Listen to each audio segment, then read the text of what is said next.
Bonjour, bonsoir à toi, c'est Manoa de Fortu Media, j'espère que tu vas bien. Aujourd'hui, un podcast extrêmement concret sur l'OFM, donc le Management OnlyFans. On va parler des solutions, des moyens, des méthodes et aussi de petites astuces très pratiques que tu vas pouvoir mettre en place dès cette semaine, dès même aujourd'hui, pour éviter que ta modèle, que tes modèles ne se barrent chez une agence concurrente. Alors pour ceux qui n'ont absolument pas suivi, ça fait à peu près un an que je me suis focalisé sur un business en particulier qui est l'OFM, donc le Management OnlyFans, Mime, etc., qui consiste à aider des modèles de charme, donc des femmes qui veulent vendre des photos d'elles érotiques, des vidéos, etc., en ligne sur des plateformes donc comme Mimes, OnlyFans, etc. Et en fait, il y a une partie qui est extrêmement difficile dans ce métier, qui est l'acquisition, la conversion, la fidélisation. C'est un métier qui est bien plus complexe que ce qu'il n'a l'air. Ce n'est pas seulement prendre des photos de soi dans le miroir. Il y a toute une partie se faire connaître, une partie faire passer les gens de TikTok, Instagram, peu importe, à OnlyFans, à la plateforme de contenu exclusif, une partie converser avec les fans, les faire dépenser plus, les faire acheter des médias privés, les faire rester, etc. Donc bref, c'est un vrai métier, il y a énormément de choses que ça comporte, ce métier-là, et très souvent les modèles, elles ne veulent pas le faire ou elles ne savent pas comment faire, et elles ont recours à des agences comme la mienne, comme peut-être la tienne si tu es déjà membre de la formation OnlyCash. Ça, je pense que c'est un petit rappel qui était nécessaire pour ceux qui n'auraient pas trop suivi au fond de la classe, et aujourd'hui, on va traiter d'un problème qui est extrêmement récurrent dans ce domaine-là, c'est le fait qu'il y ait beaucoup de modèles qui partent. C'est-à-dire que, évidemment, que c'est déjà un challenge de trouver une modèle. On explique comment faire dans le programme, le lien est juste en dessous de ce podcast. C'est déjà assez compliqué, hein. C'est pas de l'argent magique loin de là. Nous, on enseigne des méthodes de recrutement. Tu peux aussi acheter un contrat, on te donne les contacts dans le programme encore une fois. Donc, c'est pas évident, mais c'est faisable. Mais il y a quelque chose qui est encore plus difficile, c'est d'arriver à faire rester la modèle, car c'est évidemment un marché qui évolue. Et si tu as une modèle qui marche bien, qui fait plusieurs milliers d'euros par mois, forcément, au bout d'un moment, que ce soit sur son TikTok, que ce soit sur son Instagram, peu importe son Telegram, il y a de la concurrence qui va tomber dessus et qui va démarcher ta modèle pour essayer de te la piquer. C'est comme ça, c'est la loi de la jungle, c'est le business en ligne. Mais il y a des moyens, des choses que tu peux mettre en place pour éviter que ta modèle ne se barre chez la concurrence. La première, c'est déjà tout bête, mais c'est la relation. Moi, les modèles, je ne me contente pas de leur envoyer seulement un message par mois avec un récapitulatif des ventes en leur disant bah voilà, on a fait de l'argent, tiens, voilà ta commission, etc. Je crée de la vraie relation. Par exemple, avec une de mes modèles qui s'appelle Clarence, que j'affiche pas mal pour faire un petit peu du building public, montrer comment ça marche concrètement, réellement, dans les coulisses d'une agence OnlyFans. Et bien, avec cette modèle-là, je discute très souvent.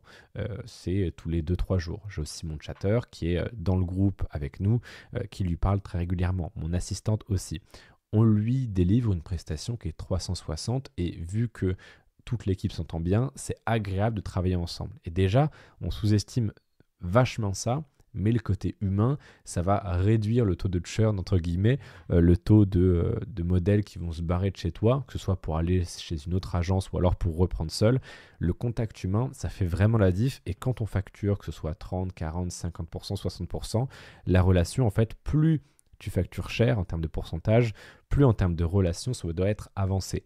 Max, par exemple, qui est mon associé sur Demoiselle, lui, dans son agence, il met un point d'honneur à créer de la relation, à entretenir la relation, à développer de la relation avec ses modèles. C'est-à-dire qu'il les rencontre, il les invite à des événements, il leur parle très souvent, parfois il les appelle, il discute beaucoup avec elles en message privé. De même pour Gaëtan, mon associé sur la formation Nikash.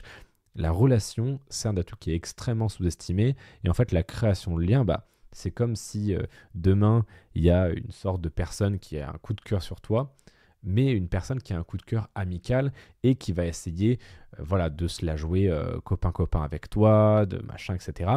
Si toi, tu as un meilleur ami qui est là depuis 10 ans avec lequel pardon, vous avez fait les 400 coups, etc., le mec arrive maintenant, même s'il est très sympa, l'ancienneté, la connexion émotionnelle, les souvenirs que vous avez ensemble, les fois où vous êtes vus, ça va contrebalancer. Et même si le nouveau mec est très sympa, en termes d'allégeance amicale, entre guillemets, tu vas toujours préférer ton meilleur pote. C'est un petit peu ça que tu dois essayer de créer avec tes modèles, c'est-à-dire un vrai lien amical sincère. Et j'insiste sur le sincère, c'est que c'est vraiment l'idéal quand vous vous entendez vraiment bien. Donc trouver des points communs, avoir des petites refs, des petites blagues, etc. C'est tout con, mais ça peut vraiment faire la différence. Donc première chose, la relation, c'est hyper important. Ensuite, c'est tout con, mais beaucoup essayent de zapper cette étape, tout simplement. C'est d'ailleurs ceux très souvent qui ne se forment pas, c'est d'être compétent, de pouvoir réellement être en capacité d'augmenter les revenus de la modèle, que ce soit sur la partie acquisition, donc se faire connaître la modèle avec du TikTok, des dating apps, donc Tinder, Bumble, Badoo, etc. TikTok, Reels, Snap même, ça marche bien, etc., etc. Sur la partie conversion, donc arriver à transformer ce trafic plutôt froid ou tiède en trafic chaud qui va prendre un abonnement sur la plateforme de contenu exclusif. Et derrière, évidemment, de la fidélisation, de l'upsell. Et il faut être compétent, non pas sur un de ces trois piliers, donc fidélisation, conversion et acquisition, mais il faut être très bon sur les trois. Et ça nécessite d'être formé, ça nécessite de devenir réellement compétent. C'est pour ça qu'il y a beaucoup de gens qui m'écrivent pour me dire « Ouais, j'aimerais bien intégrer ton agence, que ce soit en tant que chatter ou manager. » Et je dis « Mais en fait, moi, je ne prends que des personnes de ma formation, évidemment pour avantager les membres de mon programme. C'est évident, c'est un argument de vente pour moi aussi, on ne va pas se le cacher. Mais aussi et surtout parce que j'ai réellement besoin de gens qui sont véritablement capables d'augmenter les revenus de la modèle. Parce qu'en fait, la modèle, il y a deux choses qui lui importent. C'est un, les revenus. Moi, par exemple, Clarence, elle est passée de 1004 à 4000 de commission pour elle. Donc, on ne parle même pas du chiffre d'affaires, on ne parle même pas de ce que l'agence a pris, etc. Elle est passée de 1005 à 4000 et elle y a passé à peu près 3 à 4 fois moins de temps. Et c'est les deux choses, les deux métriques qu'elle va regarder, c'est combien de temps je travaille en moins grâce à l'agence et combien je gagne en plus. Donc, il faut vraiment jouer sur ces deux piliers-là, c'est-à-dire, et même lorsque tu essayes de recruter le modèle, mettre en avant évidemment l'augmentation des revenus, mais aussi d'un autre côté la diminution du temps de travail. Très souvent, ce qu'elle déteste faire, c'est le chatting, parler avec les clients, avec les mecs en chien, c'est jamais un plaisir et c'est aussi une douleur, entre guillemets, un fardeau qu'on prend sur nos épaules. On fait office de zone tampon entre les clients et la modèle. On la protège, entre guillemets, un petit peu de ce fléau de mecs qui sont un petit peu dégueulasses et qui vont mal lui parler en privé, quoi, en gros. Donc, la base, c'est quand même d'être compétent, comme tout business. Donc, c'est pour ça que, évidemment, l'idéal, c'est de prendre un lead cash. Et sinon, c'est de suivre un petit peu mes conseils gratuits, que ce soit sur Telegram, sur Instagram, ici en podcast, etc. Il faut absolument, surtout dans une industrie qui est aussi sulfureuse, qui est aussi borderline, entre guillemets, lorsque tu fais mal les choses, c'est très important d'être compétent et de savoir ce qu'on fait pour ne pas franchir certaines limites, pour être pro, pour aussi ne prendre aucun risque légalement, parce que pareil, c'est un business qui rapporte beaucoup, mais il faut être très carré légalement. C'est aussi ce qu'on enseigne d'ailleurs énormément dans la formation, les aspects juridiques, comptables, fiscaux, etc. Et la troisième chose qui, selon moi, est un des piliers qui fait que l'agence va pouvoir garder la modèle et que ça ne va pas lui donner envie de se barrer, c'est une transparence qui est totale. Moi, c'est quelque chose que j'ai pris l'habitude de faire dès le départ, c'est d'amoindrir les promesses de l'agence pour ne pas faire des promesses qui sont justement mirobolantes, où la modèle, effectivement, elle signe pour un mois, elle voit que tu n'es pas capable de match tes promesses et elle se barre. Moi, par exemple, j'ai perdu, entre guillemets, beaucoup d'opportunités, notamment chez pas mal d'influenceuses qui voulaient des gains garantis. Il y avait notamment une influenceuse très connue en francophonie dont je tairai le nom, parce que voilà, quand on est à mon niveau aussi dans cette industrie, ça ne se fait absolument pas de balancer des noms, donc je ne vais pas le faire, qui justement voulait des garanties, des promesses contractuelles de gains. Et en fait, puisque tu ne sais jamais dans quel état, entre guillemets, est l'audience, que ce soit de l'influenceuse, du compte OnlyFans, tu ne sais pas s'il y a une agence qui n'est pas passée avant et qui a fait n'importe quoi. C'est une anecdote que m'avait raconté Max. Il avait repris le compte OnlyFans d'une grosse influenceuse française. Et en fait, puisqu'il passait après une agence qui était vraiment, vraiment très, très border, eh bien l'agence en question avait scam. C'est-à-dire qu'ils envoyaient des médias privés à 50 € et ils disaient bah, « Regarde-moi faire X », X étant un acte sexuel oral, pour que tu saches bien de quoi on parle. Et en fait, lorsque le mec payait les 50 balles, derrière, eh bien, c'était juste la fille en question avec une banane, mais une vraie banane, le fruit, dans la main. Et donc, eh ben, il y a eu une déception énorme chez la clientèle. Et Max, il est arrivé après ça et il a dû relever, entre guillemets, le niveau, rebâtir de la confiance, etc. Et c'est extrêmement délicat de pouvoir faire des promesses chiffrées, de s'engager là-dessus contractuellement.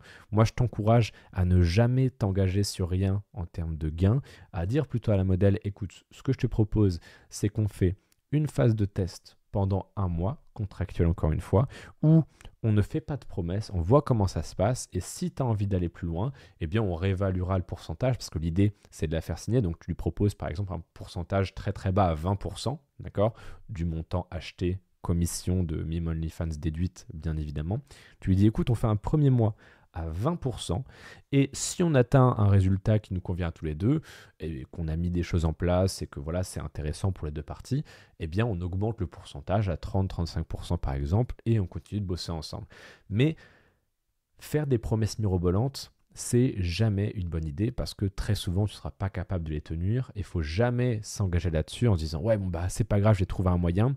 Ça peut être couillu, hein, faut le faire, mais c'est très probable du coup que tu n'arrives pas à match la promesse que tu as énoncée, que la modèle soit déçue et qu'elle se barre, et ce sera bien fait pour toi. Moi d'ailleurs, une de mes stratégies, je te les donne ici un petit peu en off, c'est simplement de ne pas faire de promesses mirobolantes, et comme ça je récupère au fur et à mesure toutes les déçues d'autres agences. Parce que vu que ta concurrence, c'est les gros cassos de Dubaï, tu vois, qui sont en mode ouais, t'inquiète, on va te faire passer à 50K par mois dès demain. Mais en fait, si toi, t'es juste en mode bah non, nous on fait les choses pro, on fait pas de promesses, on s'avance pas, t'as l'air beaucoup plus professionnel, beaucoup plus de confiance. Et effectivement, bah, à terme, les modèles, elles préfèrent gagner un tout petit peu moins, mais ne pas prendre le risque de se faire arnaquer, qu'on respecte vraiment leur image, leurs limites, etc., etc. Et ça, c'est vraiment quelque chose que je te conseille, encore une fois, c'est d'écouter tes modèles. Ça peut paraître con, et tu vas dire, oui, bah merci Manoa, mais en fait, il y en a plein qui ne font pas de l'écoute active, qui vont dire, oui, bah je t'écoute, j'ai bien lu ce que tu as demandé. Ouais, d'accord, mais lis-le, comprends-le, conscientise-le et applique-le, tu vois. Encore une fois, je parlais à une modèle il y a quelques heures à peine, qui me disait ouais bah je vais arrêter avec cette agence là parce que je leur ai dit que je voulais pas qu'on vende de vidéos de moi nu gratuites pour appâter le client. Qu'est-ce qu'a fait le chatter? Eh ben le chatter a donné des vidéos gratuites pour inciter le mec à acheter, mais en fait on s'en fout, c'est que la modèle t'a dit non, tu ne le fais pas, même si tu penses que ça peut vendre plus, rapporter plus, tu te mets d'accord avec la modèle avant, tu dis écoute, peut-être qu'on peut le tester sur 5 fans, si ça ne te dérange pas, est-ce que c'est ok, machin, on voit les résultats, on avise en fonction, etc. Il faut vraiment voir les modèles comme des partenaires long terme, parce que quelque chose qui prend le plus de temps, d'énergie, qui est le plus un manque à gagner en fin de compte, c'est de toujours devoir trouver de nouveaux modèles, de les convaincre, de les on-board, de signer des contrats, de commencer à bosser, de changer les RIB, de changer les informations de facturation, de mettre l'équipe, d'apprendre à faire en sorte que la modèle, enfin de faire en sorte que la modèle et l'équipe apprennent à se connaître, etc. C'est ça qui prend un temps et une énergie folle. Donc mieux vaut parfois revoir ses demandes en termes de pourcentage un petit peu à la baisse, être prêt à gagner moins sur le court terme pour avoir des collaborations qui vont beaucoup plus durer dans le temps. Des collaborations qui vont être peut-être moins lucratives à l'instant T, mais encore une fois, c'est le conseil que je donne tout le temps, delay the greed. Apprends à oui, être avide, mais être avide sur le long terme. Et ne grille pas tes cartouches dès le départ en disant ouais moi c'est 50% ou rien et puis on va vendre tout ce qu'on veut, tout ce que je veux, même si la modèle veut pas. C'est la pire chose à faire parce que déjà légalement tu vas être en tort, il peut t'arriver des broutilles, moralement c'est bof et surtout tu vas te baiser commercialement parlant. Et vu que c'est un petit monde, l'OFM, ça se sait très vite. Tu vois les modèles très souvent par instinct social et par aussi rejet de la masse, on va pas se mentir, elles traînent entre elles. Donc si ton agence, elle fait un ou deux coups de pute, tu vas être grillé très très vite. Encore une fois, l'honnêteté, ça paye des dividendes conséquents sur le long terme. Donc apprends à être plus carré, à revoir un petit peu tes ambitions à la baisse sur le court terme en tout cas, à avoir des collaborations comme ce que c'est-à-dire des collaborations main dans la main qui ont plus intérêt à être long terme, même si le pourcentage doit être un petit peu plus faible, etc., etc. Ça peut être tout con, mais encore une fois, les modèles, si elles viennent chez toi, que les promesses matchent ce que tu avais énoncé, que contractuellement, légalement, c'est carré, que les délais de paiement sont respectés, qu'elle s'entend bien avec toi, avec ton équipe, donc si tu as recruté un chatter par exemple, etc. Et que ça se passe bien, que ses revenus ont été augmentés sur 2 mois et que sa charge de travail a été largement diminuée, il n'y a aucune raison, même si elle se fait démarcher par la concurrence, il n'y a aucune raison qu'elle parte. Et donc, tu vas pouvoir construire un vrai petit empire dans l'OFM, faire beaucoup de thunes en travaillant à terme moins, en ayant des collaboratrices satisfaites, en ayant ta petite équipe qui taffe pour toi, en ayant fait les choses carré, comptablement, fiscalement, légalement, etc. Et tu n'auras plus à te soucier justement de dire ah, putain, comment est-ce que je vais faire le mois prochain, etc. Parce que l'idée, c'est vraiment de bâtir brique par brique. Prendre une modèle, l'onboard, constituer l'équipe, faire partir le train. Ok, le train est parti, il tourne très bien. Une deuxième modèle. Encore une fois, il faut toujours voir ton business avec une croissance qui soit soutenable. Ça ne sert à rien de prendre 3 modèles en même temps et de ne pas être capable de gérer. Mieux vaut prendre une modèle, faire quelques petites erreurs, ajuster, discuter, se prendre des murs aussi parce que ça va arriver comme dans tout business. Et une fois que ça roule, une fois que tout le monde est content, une fois que tu as un actif digital qui rapporte du fric et où tout le monde est content, l'équipe, la modèle, toi, etc., et ben tu vas en créer une deuxième. Enfin, un deuxième d'actif digital avec une modèle, un chatter, etc. D'accord? Brique par brique, prends ton temps. Évidemment que c'est toujours un petit peu un sprint, mais c'est aussi et surtout un marathon.